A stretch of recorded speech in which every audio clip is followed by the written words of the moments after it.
जब तक चिराग पासवान जिंदा है, न आरक्षण को कोई खतरा है, न संविधान को कोई खतरा।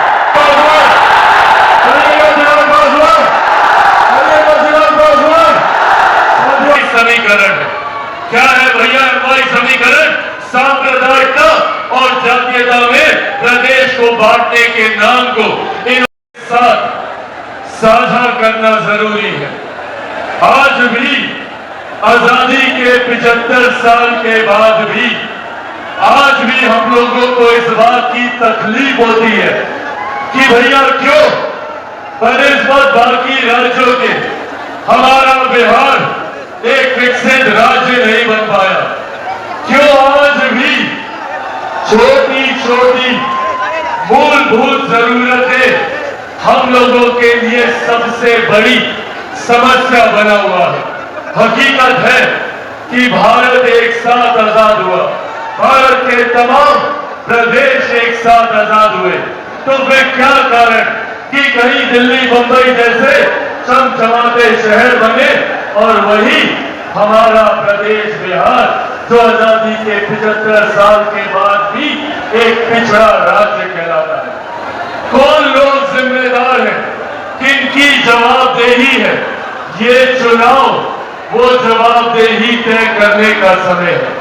ये चुनाव वो जिम्मेदारी को स्थापित करने का समय है और उन लोगों को जिन लोगों ने बिहार को आजादी के 75 सालों के बाद भी बिहार को पिछड़ा बनाए रखा, उन लोगों को जवाबदेह करने का समय है। साथियों, आज सबसे बड़ी विडंबना हमारे राज्य की जिस तरीके से हम लोगों को बांटा जाता है। और चले जाइए किसी भी दूसरे राज्य में, उस राज्य के लोग एकजुट होकर एकत्रित होकर अपने राज्य के विकास की बात करते हैं। पर दिक्कत ये कि हमारे राज्य में कई ऐसे राजनीतिक दल और कई ऐसे राजनेता हैं जो हमें सिर्फ जात पात धर्म मजहब में बांटने की राजनीति करते हैं। हमें बांटकर वो अपनी राजनीतिक रोटियां सेकने का काम करते हैं। बिहार की एक पुरानी पार्टी जिसको लंबे समय तक 15 साल तक मौका दिया बिहार की सत्ता में काबिज होने का, बिहार की जनता ने लगातार 15 साल तक राष्ट्रीय जनता दल उनके नेताओं पर विश्वास किया, पर बदले में उन्होंने क्या किया? बदले में हमें सिर्फ जात पात धर्म मजहब में बांटने का काम किया। वो बांटते गए, हम बंटते गए, वो अपनी राजनीतिक रोटियां सेकते गए और हमारे घर बर्बाद होते गए। आज कितने गर्व से वो हमें जातीयता और सांप्रदायिकता में बांटकर अपनी राजनीतिक रोटी सेकने का काम करते हैं। क्या कहते हैं राष्ट्रीय जनता दल वाले कि हमारा MY समीकरण है। क्या है भैया MY समीकरण?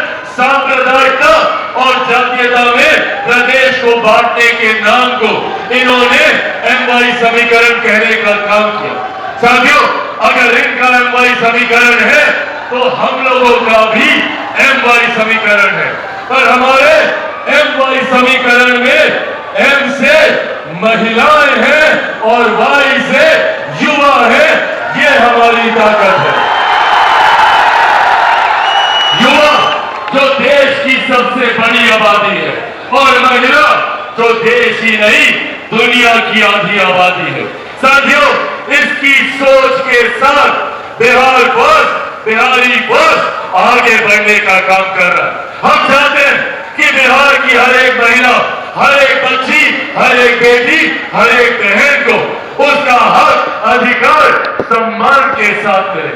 बिहार फर्स्ट, बिहारी फर्स्ट चाहता है कि मेरे प्रदेश के युवाओं को शिक्षा के लिए, रोजगार के लिए बिहार छोड़कर बिहार से बाहर ना जाना पड़े, बल्कि आपको बेहतर शिक्षा, बेहतर रोजगार अपने ही राज्य में मिले, अपने ही जिले में मिले, अपने ही प्रखंड, अपनी ही पंचायत, अपने ही गांव में मिले।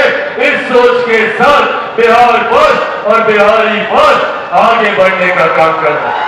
पर इन लोगों ने, पर इन विपक्षी दलों ने हम लोगों को एकजुट होता देख साम दाम दंड भेद आजमा दी कि किस तरीके से पुनः हम लोग को बांटा जाए। बात बात पर हम लोगों को डराने का काम किया, बात बात पर हम लोगों के बीच डर और भय का माहौल उत्पन्न कर हम लोगों से वोट लेने का प्रयास ये राजनीतिक दल करते रहे। आज जब मैं गया जी की धरती पर यहाँ पर मौजूद हूँ, याद कीजिए वो लोकसभा का चुनाव, क्या कहते थे ये विपक्ष के दल नेता, ये राष्ट्रीय जनता दल, कांग्रेस वाले किस तरीके से लोकसभा के चुनाव में हम लोग को डराने का काम करते थे। कहते थे कि भैया अगर केंद्र में तीसरी बार एनडीए की सरकार आ जाएगी तो आरक्षण समाप्त कर दिया जाएगा, लोकतंत्र की हत्या कर दी जाएगी, संविधान समाप्त कर दिया जाएगा। आज 1 साल से ज्यादा हो गया हम लोग की केंद्र की सरकार को, बताइए किसका आरक्षण छीना गया, कहां का लोकतंत्र खत्म हुआ, या किस देश का संविधान समाप्त कर दिया गया। साथियों, जिस गठबंधन में हमारे नेता आदरणीय रामविलास पासवान जी के विचार हो, जिस गठबंधन में लोक जनशक्ति पार्टी रामविलास शामिल हो, आज आप लोगों के सामने केआर जी की पावन धरती से आप लोगों के सामने ये वादा आप लोगों से करके जाता हूं कि जब तक चिराग पासवान जिंदा है न आरक्षण को कोई खतरा है न संविधान को कोई खतरा।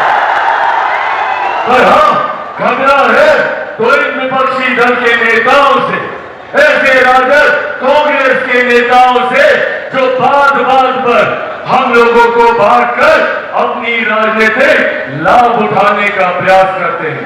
साथियों, आज जब बिहारी वर्ग महिलाओं के सम्मान की बात करता है, बुजुर्गों के सम्मान की बात करता है, युवाओं के हक की बात करता है, किसानों की बात करता है, मजदूरों की बात करता है, तो इन लोगों को बिहार पर बिहारी फौज को समाप्त करने की साजिश रचने का काम करते हैं। ये लोग नहीं चाहते कि चिराग पासवान एक सांस में 14 करोड़ बिहारियों की बात करे। ये लोग नहीं चाहते कि चिराग पासवान बिहार को फंस और बिहारियों को फंस बनाने का काम करे। और उसके लिए इन्होंने हर संभव प्रयास किया चिराग पासवान को समाप्त करने का।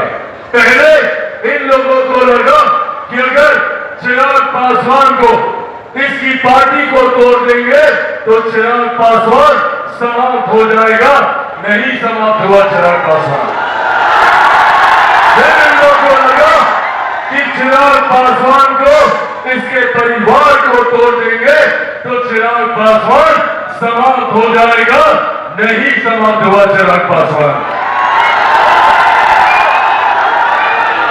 फिर इन लोगों को लगा कि चिराग पासवान को इसी के घर से, इसकी मां बूढ़ी नानी के साथ इसका सामान उठा के सड़क पे फेंक देंगे तो चिराग पासवान समाप्त हो जाएगा।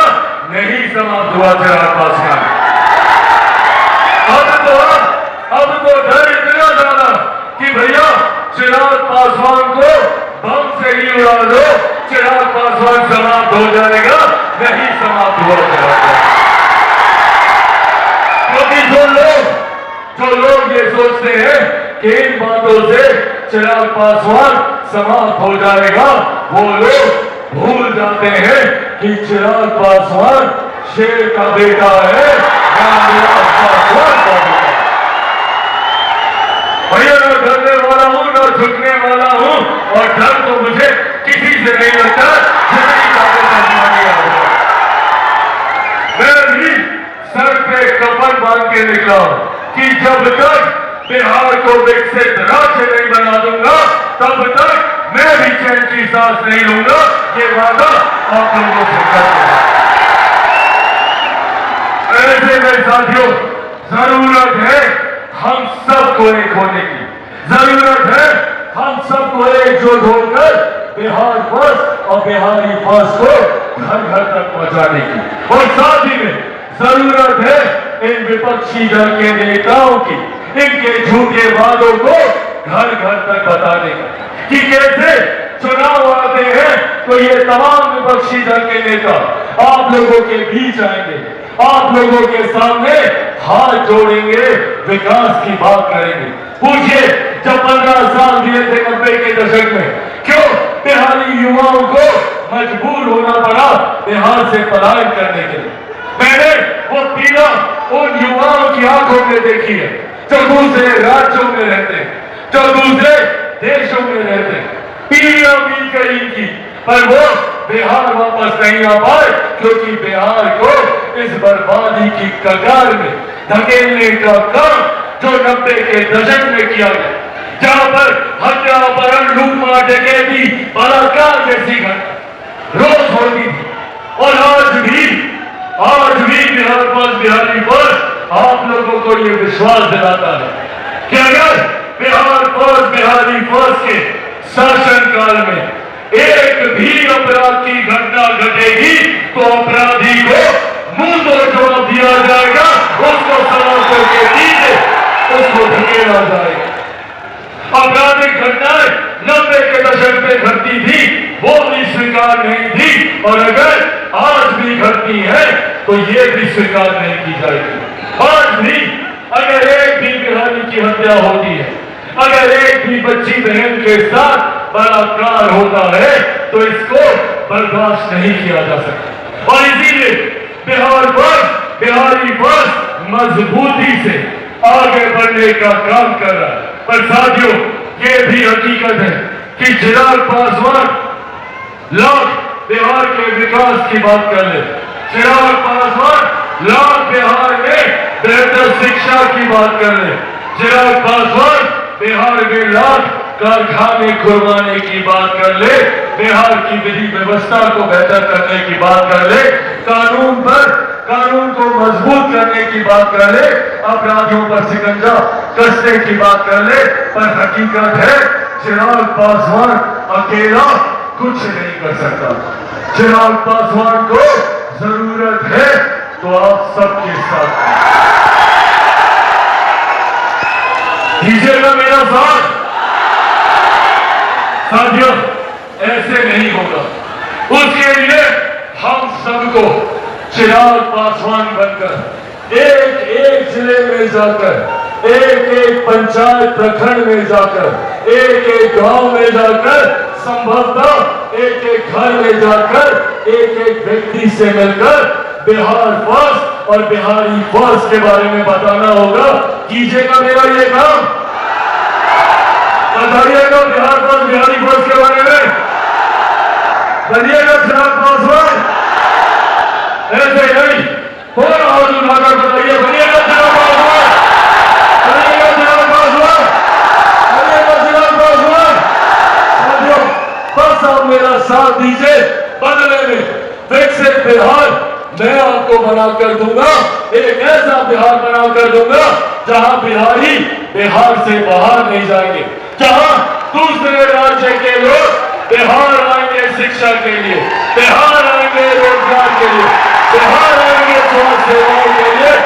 यह बिहार मैं बनाकर दूंगा, बस आप मेरा साथ दीजिए, ये वादा मैं आपसे करके जाता हूं। साथियों, आज आप लोग यहाँ इतनी भारी संख्या में मौजूद है, ये मेरे उस विश्वास को बढ़ाता है कि अब बिहार फर्स्ट और बिहारी फर्स्ट बनने के लिए तैयार है। आज यहाँ पर आए हुए 6 जिलों से अलग अलग तमाम हमारे साथी, नवादा से, नालंदा से, औरंगाबाद से यहाँ पर आए, गया जी के हमारे तमाम स्थानीय साथी यहाँ पर आए हुए, तमाम जिलों से, अरवल से, जहानाबाद से आए हुए तमाम साथियों का मैं यहाँ पर हृदय से आभार प्रकट करता हूँ। और मौजूद यहाँ पर हमारे तमाम कार्यकर्ता साथियों का भी मैं धन्यवाद करता हूँ, जिन्होंने इस खूबसूरत कार्यक्रम को आयोजित करने का काम किया।